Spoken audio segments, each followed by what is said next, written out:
Loué soit Jésus-Christ, le seul prêtre. Sa grâce et sa paix soient avec vous. Parce que l'Église vit de l'Eucharistie et qu'il y a de moins en moins de prêtres, du moins en Occident, certains avancent la proposition de confier le rôle des prêtres désormais à des laïcs. Et c'est vrai que les prêtres ne sont ni meilleurs ni plus saints que les laïcs. Et malheureusement, parfois, l'actualité nous le montre que trop. Mais cette proposition, en fait, révèle une profonde, radicale et dramatique méconnaissance de la distinction des sacerdoces baptismal et ministériel.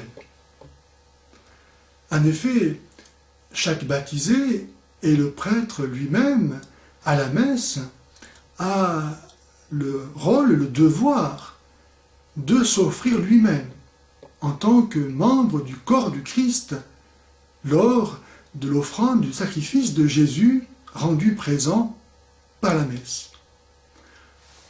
Par lui, avec lui et en lui, à toi, Dieu le Père Tout-Puissant, dans l'unité du Saint-Esprit, tout honneur et toute gloire pour les siècles des siècles. Amen.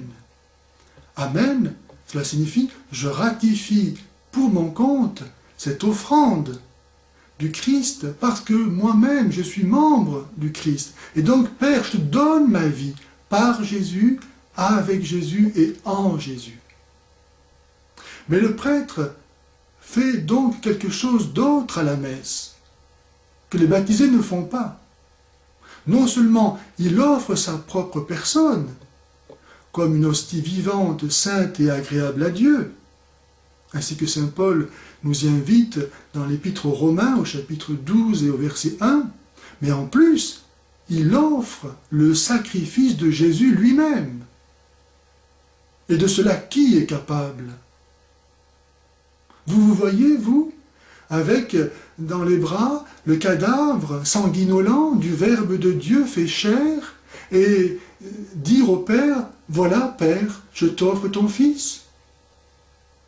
Vous imaginez la colère de Dieu? Personne ne peut offrir que son propre sacrifice, et non pas celui de son voisin. On n'en est plus à l'époque où les hommes pensaient pouvoir rendre gloire à Dieu en offrant des sacrifices, animaux et même humains, comme cela se faisait sur les autels des temples mayas, ou comme cela se fait encore par le djihad. À la messe, en fait, le prêtre ne fait rien. C'est Jésus lui-même qui fait tout, qui offre son propre sacrifice. Il se sert de son prêtre pour rendre présent ici et maintenant son sacrifice éternel, puisque, étant Dieu, l'acte qu'il a accompli sur la croix il y a 2000 ans est éternel. Et donc, la messe est le moyen pour rendre ce sacrifice éternel actuel, pour nous ici et maintenant, afin que nous puissions y participer.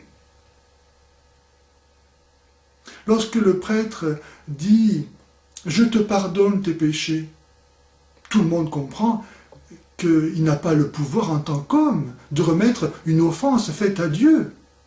Et donc que c'est Jésus à travers lui qui pardonne les péchés. Lorsqu'il dit « Ceci est mon corps », tout le monde comprend que ce n'est pas le corps du prêtre qui est là.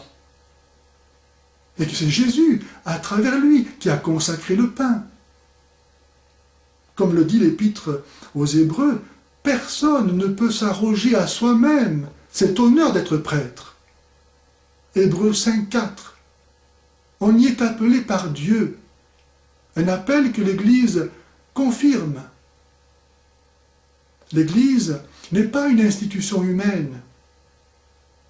Elle ne procède pas de la volonté des hommes, qui se donnent à eux-mêmes la vie. L'Église vit d'une vie surnaturelle.